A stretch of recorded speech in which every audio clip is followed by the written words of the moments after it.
four persons, four individual persons have been my pillars on which I have stood. Four pillars on which I have stood. My darling. And I like to name them right here. But before I do that, I'd like to tell all of you that Rawlings, my son, who was supposed to come here this morning to be part of this thing, couldn't show up due to circumstances beyond control. You are the bullshit. Maybe he's eating some food someplace, I don't know.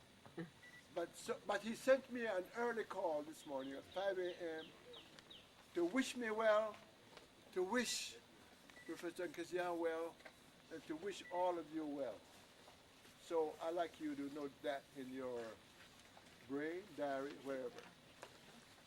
Okay, now, I have climbed some steep hills and gotten to the top of the mountain and looked all around, and the view has been wonderful.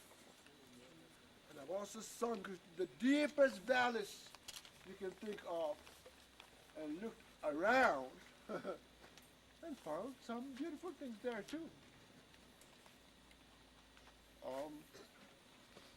The first to help me in my career was a guy called Milt Gabler. He was the CEO for Decca Records. No. Yeah, Decca Records. And he heard my music, he liked it, so he said, we'll put it on the market for you, Decca Records. So he did, and my first album came out, Africa Speaks American, and so it's now a collector's item. If you want it, you have to pay through your notes or wherever for it. And the other person who helped me was a woman. I like to tell this story because if I didn't tell it, somebody tells you, you will believe. She was a millionaires, a white American lady, millionaires, yes. And now dig this one here. She was the grandniece of John Quincy Adams, the 6th president of the United States. My mistress was the granddaughter of Quincy Adams. You see the American connections? When she came into my life, she brought all the material needs that I wanted. Security, whatever. She had money like sand. And we wallowed in it. And she says to me, don't let the mafia get you. The Madison Avenue, the Madison Avenue wise hawks or vultures. So she guaranteed me that. The third person was an Englishman by the name of Dennis Preston. He just loved my music, and he recorded me profusely. But we didn't release all of my sound. I got a lot of sounds there that you got to hear to believe. Now the last person, the four, would be Rawlings.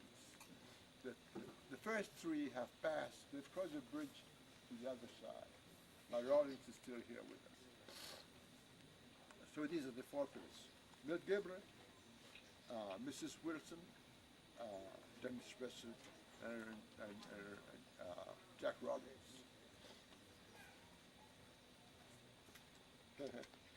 I'm mentioning the human side of this story. But the spiritual side is what is so amazing. I had this vision to have a library like this with my books and collections and whatever, and to have a place where people come and do research, read African books, listen to African music, be Africanized. When you come here, you are going to be Africanized. You're not going to be Guy Warren. You're going to be Ghanaba. There's a huge difference. Guy Warren, fine. But that was yesterday. Today is Ghanaba. So I am making atonement for the years that I spent, I'm now 82, the years that I spent chasing other cultures.